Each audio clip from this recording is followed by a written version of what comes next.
Hello, and welcome back to another episode of the Work, Wealth, and Travel Podcast. I'm your host, Nicole, aka Nomad Neeks, and this podcast is the place to be to get started creating a lifestyle that you are in love with. We talk all things business, travel, entrepreneurship, digital nomad, and of course, money and making money. So, in today's episode, I am very honored to have Emily Cooper of Emily Eats and Explores on the podcast. I am so obsessed with her Instagram page. Definitely go check it out. All the links are below if you have not checked out her content. I found her online a few months back and absolutely loved everything she was talking about and really empowering women to travel, whether it be solo or otherwise. So, Emily herself is an epidemiologist turned full-time traveler and content creator. In April 2022, she quit her job to pursue her dream of traveling the world, backpacking, and creating content. Now, she teaches other women how to make money while traveling the world. This was such an amazing episode. Her story is very inspiring, so let's dive right into it. I am so excited to have you on the show today to dive deep into travel, business, everything in between. But before we get into it, why don't you share us a little bit about your story, where you started, what your journey has looked like for you? Absolutely. Well, thank you so much for having me. I'm really excited to be on here. So I'm Emily. You can find me on all platforms. Emily Eats and Explores. That's how people know me nowadays, which is like so insane. So I started off my journey. I obviously was not always on social media, did not always have this platform. I did the pretty typical route of going to school. Then I went to college. Right after college, I went into a graduate program for something called epidemiology, which is a branch of public health. After that, I went right into a job. I worked for a government hospital for 4 years as an epidemiologist. It was during the pandemic when most things were shut down. We were all working from home that I was just missing travel so much. I had all these incredible trips planned, which if you're working a 9 to 5, it's like you dream about these trips for a full year because it takes a full year for you to accrue enough time to be able to go on them. And they were all canceled. And I was like, oh my goodness, like this is just so sad. You know, I always had this love of travel for as long as I remember. Like I would go home after school. I would watch Samantha Brown. If you guys don't know her, she is like a travel expert and she was really like the only female like woman that you could look up to that was in the travel space at the time. And it was incredible. I had, family, friends that traveled. I did some trips here and there, like with my family and such, but it was, your typical like Disney World and, go camping and things like that. So I definitely always had this passion for travel, but I always wanted that like really long-term like travel experience or long-term trip. So I had a couple friends that I knew that did the out of the ordinary, left their jobs. They went and taught English in Thailand. I really only knew one person that actually did this. I knew one person that took a little gap year after college to go and travel Southeast Asia as well. So I decided, okay, you know what? Maybe I can do something like that. So I just like came up with this idea that I was going to take a 6-month career break and I was going to travel Southeast Asia, basically kind of following in their footsteps because they were the only people that I really knew how to do this.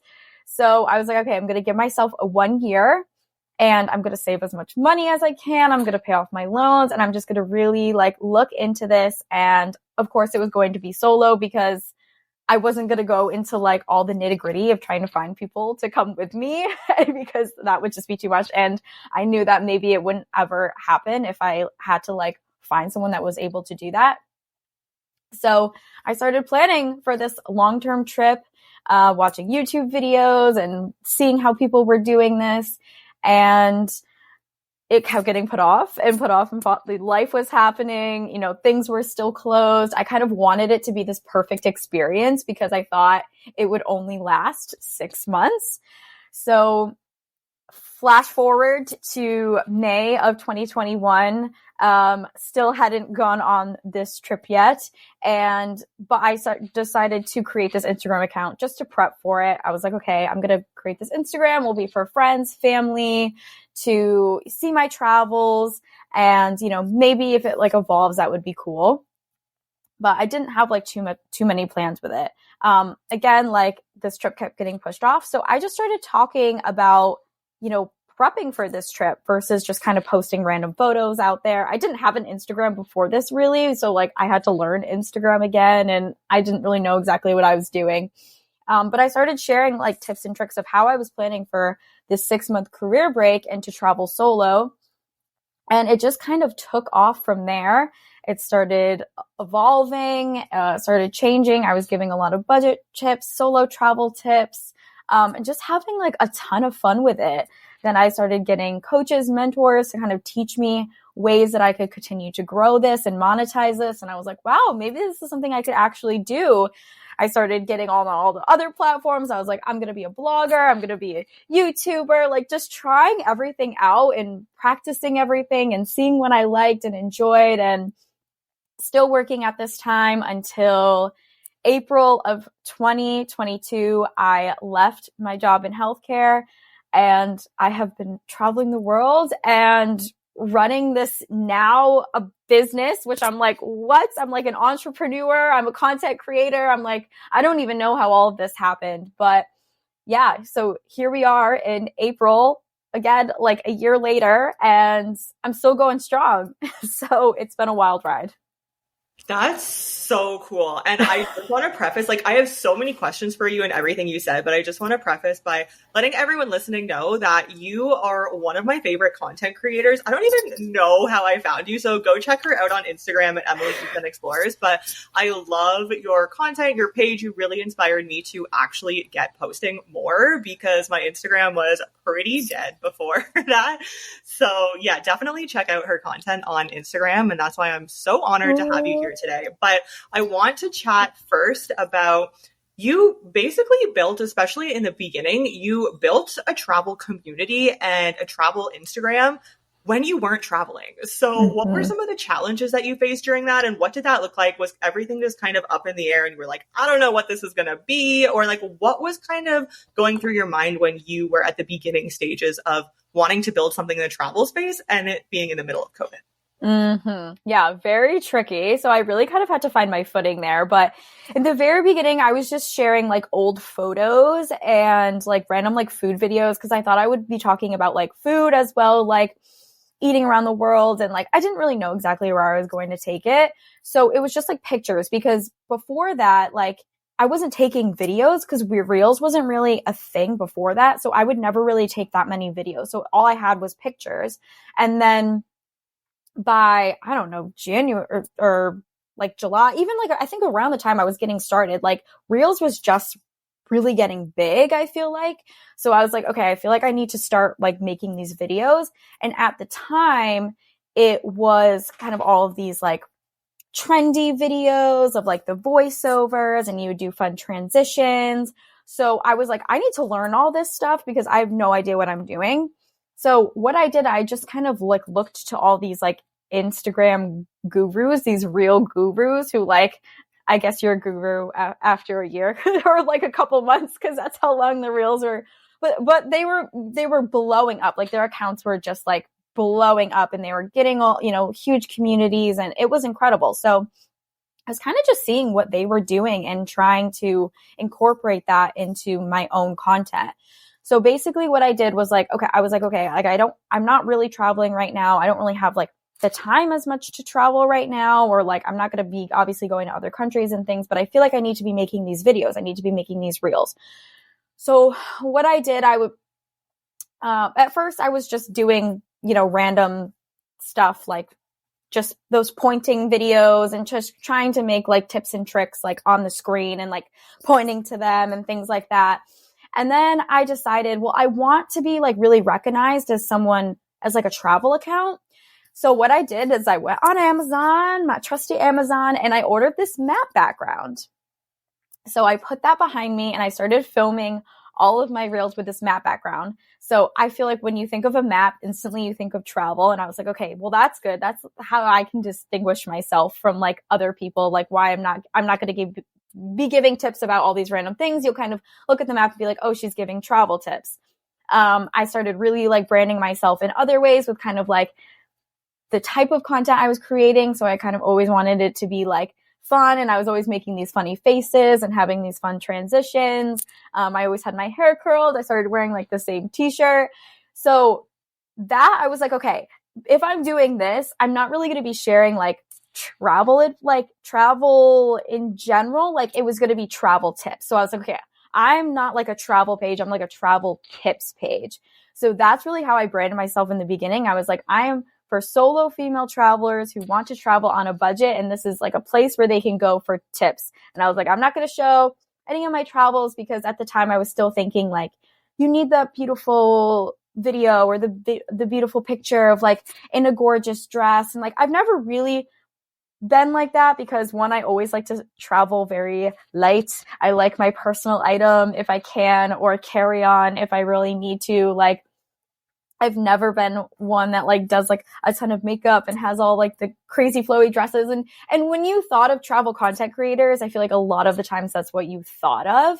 And now it's kind of like the complete opposite, which is crazy. And like, this is why I think it's like the best time to get into this if you are wanting to do it, because it's like the authenticity is so important right now. And I love that. Like, I love that. So that's kind of how I started with everything. Then I got my business coach, and she was just an Instagram coach at the time. Now she's my business coach, but she was like, okay, I feel like it would be nice if you just like at least post a picture here and there so people know that you actually do travel and that you're not just saying all this random stuff.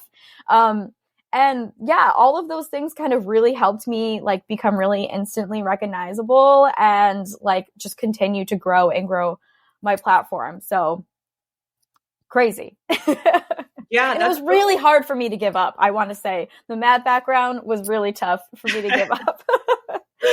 Yeah, I mean, well, I think your consistency too is so amazing. Like, I know up until a month or so ago, you were posting every single day for what was it, like a year or something crazy like that, and you still are very consistent. So I think that is also a big piece of it. But I love the creativity behind, let me go buy, what was it, like a bath mat or something, like a shower curtain or something, maybe? I don't know.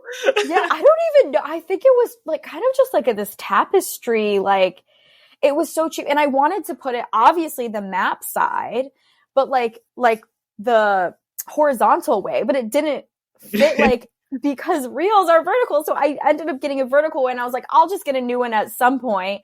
So like, I would always have comments being like, your map is like, why did you have your map like that? So like, that was also a talking point as well, which was super interesting. And it just like, I don't know, it just really like allowed people to have a conversation and just be like, oh, map girl, like I know her.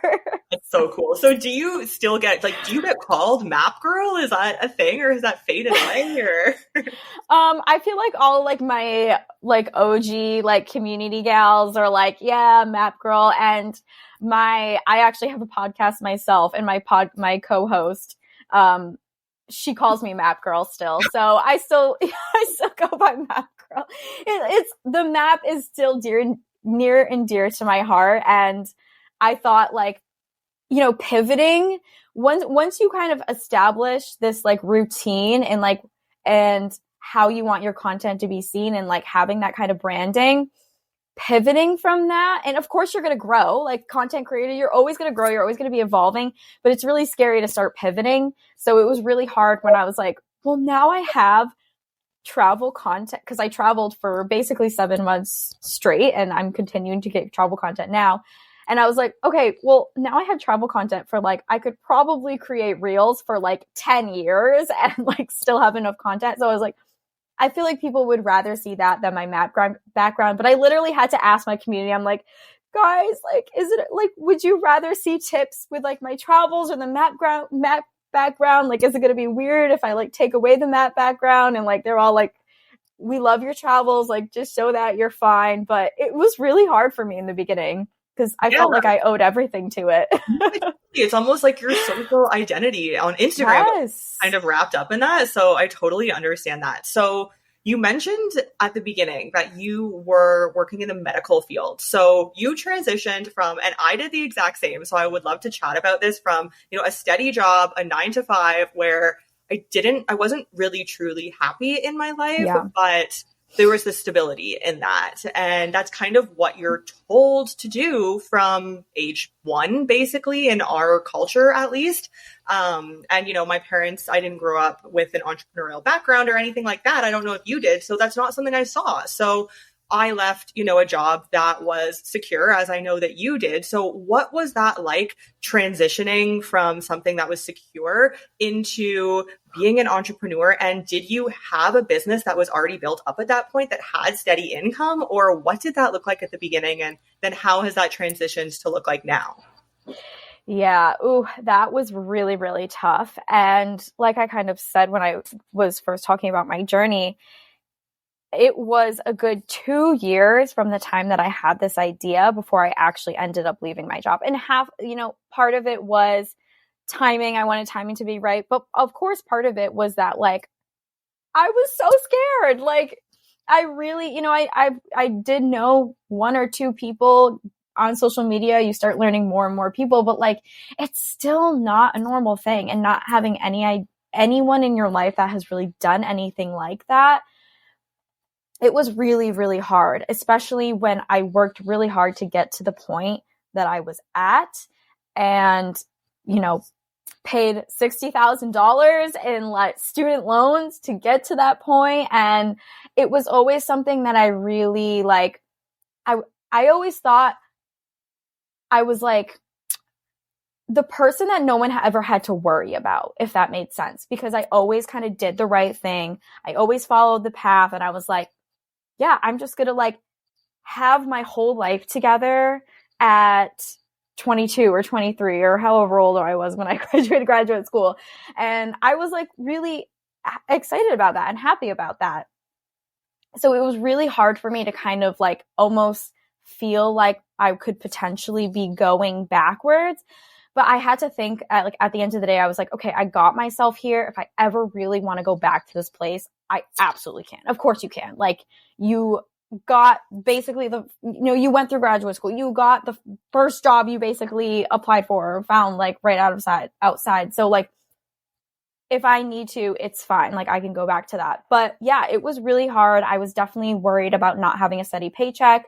I had worked basically since I was 12. I got my babysitting license. And then once I was 14, I got my worker's permit and I started working right away. So like I always had some type of steady paycheck. And I really wasn't sure how to have a steady paycheck once you actually started working for yourself. So I didn't really think it was like, I thought it was possible, but not really. I actually didn't know, like, I knew bloggers were making money. I didn't really know people on social media were making money. I didn't really know people on YouTube were making money. Like, I didn't really understand any of that in the beginning. So that's why I really focused in on, okay, I'm going to save money. I was like, I'm just going to save money and try to figure it out as I go. But I was like, this probably won't work. I mean, I hope it would work, but it probably won't work if I'm not saving this big chunk, but is what's going to allow me to travel. So I just kept saving money. I saved as much as I could. I had about $40,000 saved when I left my job, which like, it felt good, but I was like, that's still really scary to like still not have as much coming in, because I had around 14,000 followers at the time on Instagram. That was my primary platform. And I was probably making, I would say my highest month at that point, I got monetized. I got my first my sponsored post. I feel like that's when people think of like, you got paid on Instagram. I had my first sponsored post in February. So only 2 months before that. So I was really only making like $300, $500 a month at the most between that and affiliate links, which was like the first way I actually got monetized. So it wasn't a lot of money at all. I was just hoping that I would continue to grow and kind of figure out either blogging or the brand deals. That's really what I wanted to focus on. But then obviously, as I had more time to learn about things and connect with other people, I went to travel conferences. I was talking to other creators. I started learning about like group tours and products and services and all of those type of things, and like ways that you can actually like build a business and scale it. And like, because working with brands, of course, is amazing, but you can't really scale that, and unless you have a long-term partnership where you are getting paid every single month for a certain amount of months, like it's not going to be that like steady income that you want, because a lot of them are going to be one-offs unless you negotiate with that or unless you have like previous partnerships. So I just had to continue to learn more and more about the things that I liked and connected with, and then other ways to monetize. But yeah, in the beginning, it was all like I was just going to rely on my savings, hope that it was going to last me a year or potentially longer if I could really travel on a budget as much as I could, which was really tough because I was like, what if it only lasts a year? I feel like I should use it all and like enjoy the moment. But like, okay, what if I could be traveling for like 2 years off of this? Maybe if I like really, really budgeted and like just volunteered and maybe stay home for a little bit. So I was all over the place when I first left. It was insane. I had to learn so much. Wow, that's crazy. And good for you I mean, that's so scary, I'm sure, but good for you for being like, I have super inconsistent income that isn't a high amount, but I'm just going to go all in and quit. And like, you kind of have to believe in yourself so much that even if it's just blind belief that you're going to make it happen. And I find when I don't give myself an option, then that's when you make it happen. If there is kind of like a little bit of a plan B, then you might resort to that plan B a little bit more. So how would you say that you found out particularly about the other streams of income that you can build that you were unaware of originally through building a travel brand? Was that through going to conferences, or like where did you first kind of start to find out about this other whole business side of travel? Yeah, I think it was definitely, I think at first I was like, okay, the brand deals, blogging, like those were definitely the things that I knew people were making money off of. The brand deals, I was like, I wasn't really sure how much people were making, like, because when I first started out, my first one I think was like $300, and I was like, okay, cool, that's great. Now I know people could potentially make $50,000. Like it's an insane amount for sure. But those were basically the two. And then I started learning a bit more about like YouTube and things like that, like ads. And I was like, okay, this is interesting. So if I had the same amount of followers as I do on Instagram as on YouTube, like I would be getting a consistent paycheck every month. Like that's kind of interesting. Maybe I should start looking into that. So I started, looking into YouTube a bit more. Obviously it does take a long time. Put the blog on the back burner because I was talking to a lot of bloggers. I was going back and forth about it, and they were like, it does take a lot of time for you to get, a paycheck from it, basically. And you definitely do have to be passionate about writing and SEO and all of that kind of stuff. And like, that just wasn't something that I was into. I was having a lot of fun making like the videos and the short form content. So I was like, okay, if I was going to do something more long form, it would definitely be like the YouTube side. But yeah, then the travel conferences. So I went to TravelCon, I went to Women's Travel Fest, I went to Women in Travel Summit, and like all of those really allowed me to understand like the business side, like because I was just basically like a content creator, like it was basically a hobby at that point, even though I wanted it to be a business. I had an LLC. I knew I wanted it to become something eventually.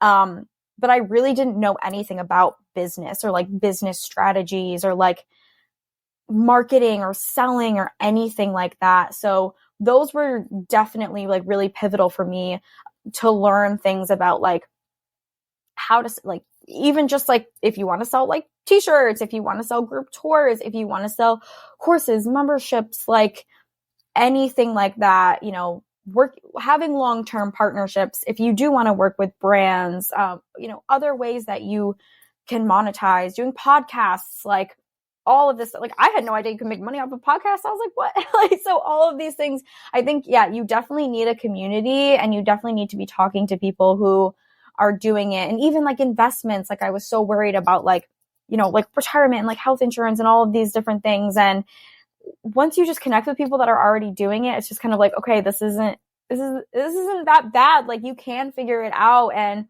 you can have even better investments. And, I think having a community and having people to talk to was like, it was such a game changer for me to figure out all of those different things and actually allow me to see people that are really making it work, even though you hear about all the, you see the people on social media, but like meeting them in person and like having conversations with them, it's definitely different. So I think those were huge for me for sure.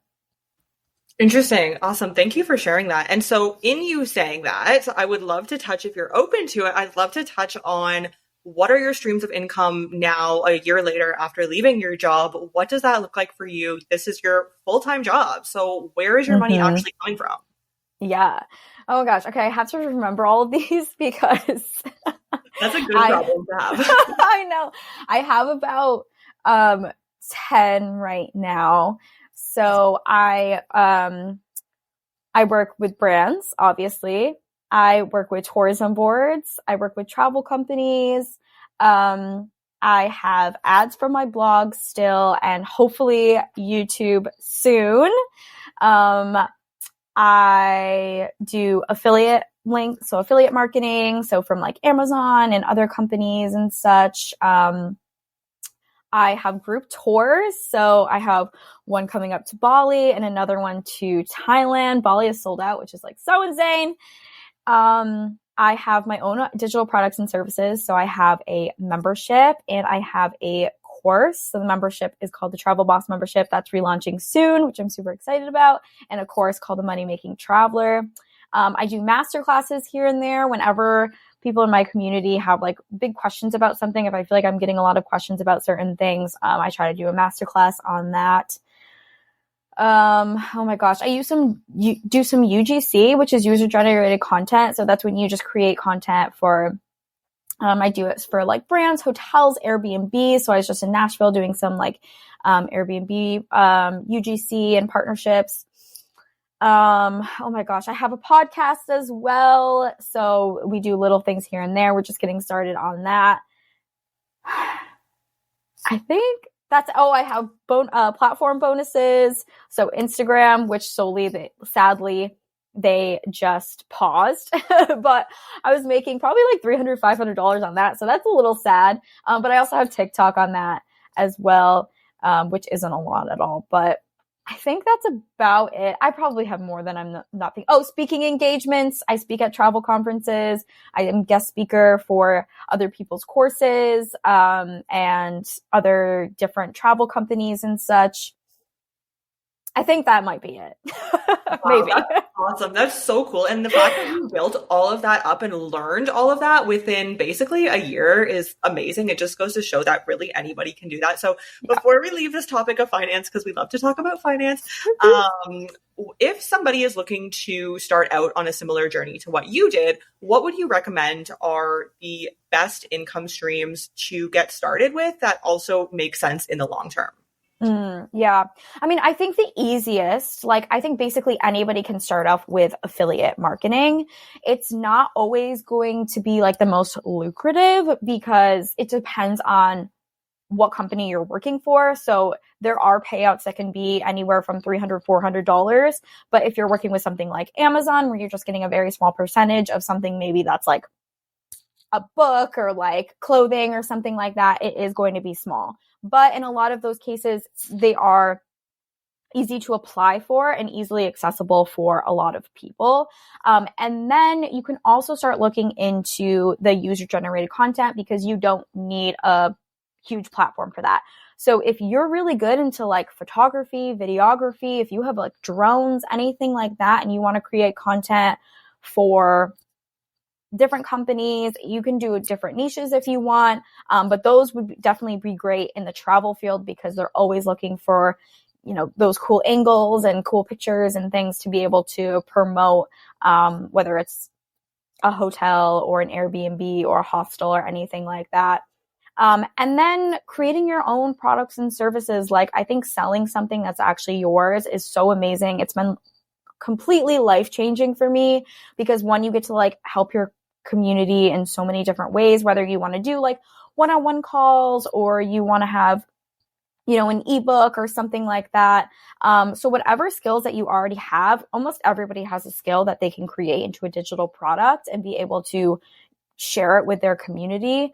I think that is super, super important. And get an email list right away, right off the bat. I like that you include that. Yeah, the email list. Okay, cool. So thank you for sharing so much about the business side of travel. I think that's very interesting and something that everyone, I mean, who isn't interested in that? But let's transition into talking about, so you specifically talk about solo female travel. But you do have a partner who I believe is back home in the States most of the time. So what is the dynamic like that for the both of you when you are traveling and perhaps your partner is elsewhere in the world? And then what did that look like at the beginning of the journey? Was that a difficult discussion, or was that just kind of something that naturally happened? Yeah, great question. So we have been together for about 10 years, a little over 10 years now. So we've been together since we were 18. We met the first day of college. So yeah, we've been together for a long time. So he's definitely seen me through, like, he's always known that I've had this passion for travel. He's supported me through kind of like the ups and downs of like wanting to do different trips with friends or family and maybe not having the money to be able to do that. Same thing with study abroad. I had this dream of studying abroad when I was in college, of course, and I just wasn't able to make it work financially. So he was able to see that. And that's why when I got a job, I knew that I really wanted to make like travel a priority, because I would have, a full-time income at that point. And I knew I wanted most of that, as much as I could, to go to travel or have like a travel fund. So after graduate school, that's really when I started kind of like putting the idea in motion, all the trips that I wanted to go to, and start planning them. And again, like I needed to accrue the time and kind of plan for all of these different things. And he definitely loves travel as well, but he was just starting out on his own business. So he actually had a business shift as well. He was like managing golf courses, and he hated that. And then he transitioned into real estate, which is basically like an entrepreneur for people who don't know. So he was just starting like his own business. He didn't have a lot of time. Like, clients want to see houses when they see houses. And like, if you're not there, you're not making the sale, which is like, you kind of have to be, especially in the beginning when you're first starting off. So that was something that was tricky. I had friends all over the place at this point. So I had friends like literally all over the country in all different places. I had friends in medical school and law school. I had friends that were working. So by this time that I was like, I'm ready to go, I'm ready to travel, let's do it. Like, it was really hard to get everyone to be on the same level and like have the same time. And because we were, we all had really different schedules and really different time, like periods of time off. Like some of my friends had chunks that they had to take, like some people had to ask, and there were a lot of times that they couldn't. And so I was like, okay, if I want to make like these trips happen, I'm going to start having to just go by myself. So it was 2019. I had my first solo trip ever. I planned my first solo trip to Copenhagen, Denmark, which I planned kind of on a whim. I was planning on going to Iceland, and then somebody was like, don't go to Iceland by yourself. Like, it's way too expensive. Like, just, you want to rent a car, you want to do the whole thing, don't do that. So I was like, okay, I'm not going to do that. So I found this $300 flight to Copenhagen, Denmark. Had no plans ever of going to Denmark. It wasn't something like on my list. I had so many other places on my list at that point, but I was like, oh, $300, I should just hop on that. So I went there for the first time. I had all these ideas in my head about like what it was going to be like traveling solo for the first time. And it definitely wasn't like that at all. I stayed in a hostel for the first time. I like had no idea what to expect with like, I didn't bring earplugs or like the eye mask. And I thought it was going to be super friendly and all these people, but I went at a really random time. And like, so it was a lot of people for just like work and stuff like that. Like not a lot of like young travelers that just wanted to like go out and have fun. So that was interesting. But that was my first solo trip, and he was super, super supportive of that. Like he was really excited for me to go. We've always had like this very like open and like trusting relationship from like the very start, which has been amazing. So yeah, I definitely did not do a great job on that first solo trip because I was so in my head the whole time around it of like communicating with him and talking with him, like what was going on. So, you know, the time difference and everything. So he was like, hey, like, are you alive? Like, what's going on? I'm like, yes, I'm alive. So now, you know, after learning from that experience and like some other experiences I've gone on, like now we try to have set times where we talk, and like I try to check in with him during the day, even when, you know, time differences are off, like send him a text message when I'm waking up, or send him pictures throughout the day of like what's going on or what I'm doing. FaceTime if we can, again, depending on like time differences and stuff. So it's been great. And he's been really supportive throughout that time. Like I've taken, you know, really long solo trips, like month, 2 month, 3 month. And he's been so great because he knows that this is not only like my passion now, but it's also my career. So it's been really amazing. But we also really like traveling together. We always do trips together as well when he can.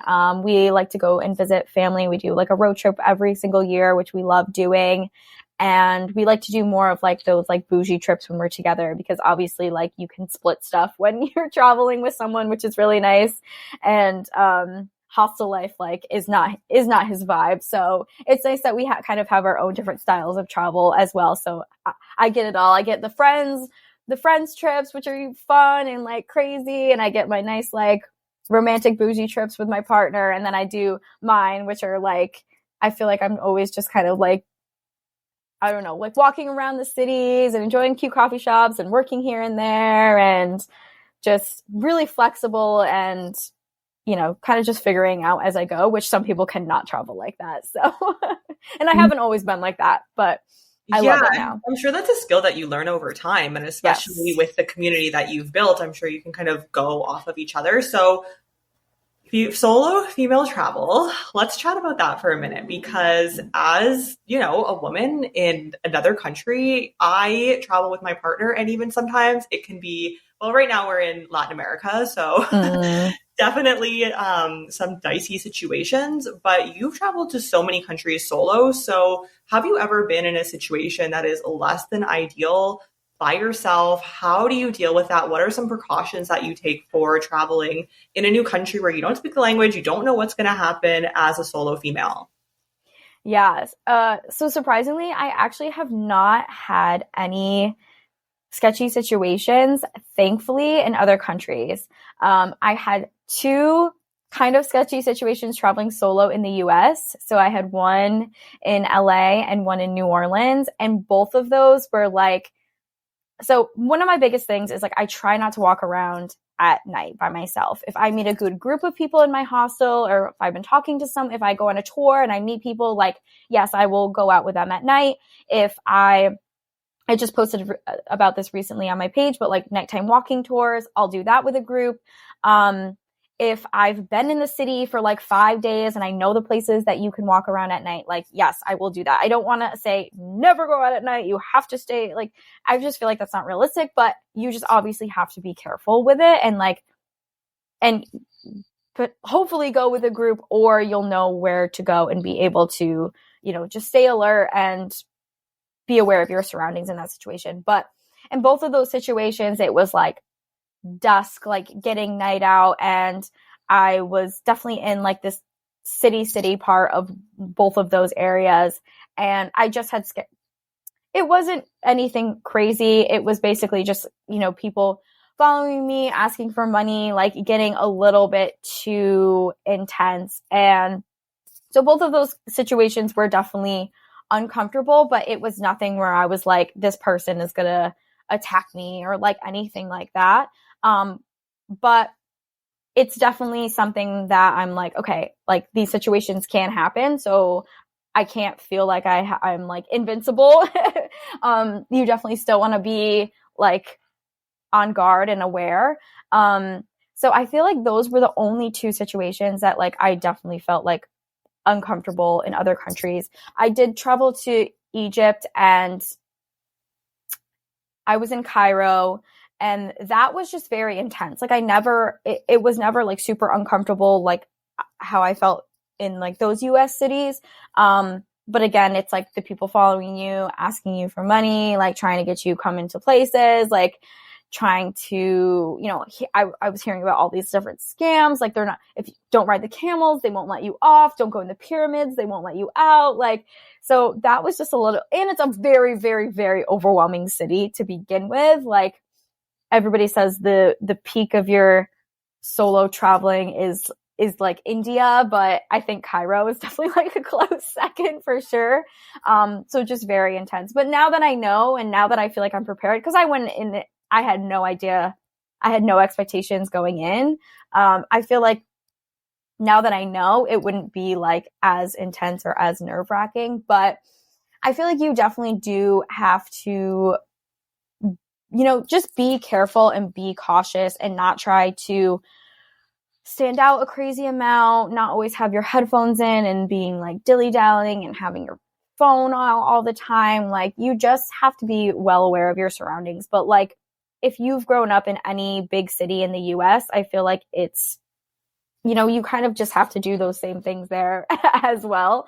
So I think, thankfully, from my experience, like, there just hasn't been anything that has been too crazy to deter me from ever like traveling in any places. But like, I also haven't done a lot of travel in like South America or like Southeast Asia. Like, I'm going there in the summer, but so I think it just depends on the places that you're going to as well. Like, generally a lot of my travel is in Europe, which people tend to think of as like pretty safe. So that it could also depend on where you're going as well, for sure.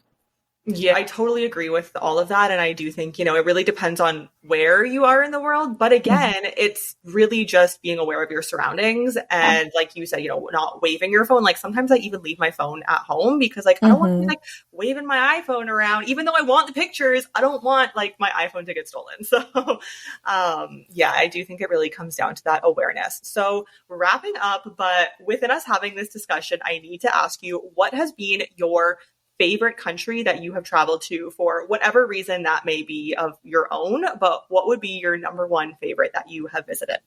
This one's so hard because I feel like I love them all in different ways. But I think the one that I really felt like I had a connection to, and that was really, really surprising to me, was Bosnia.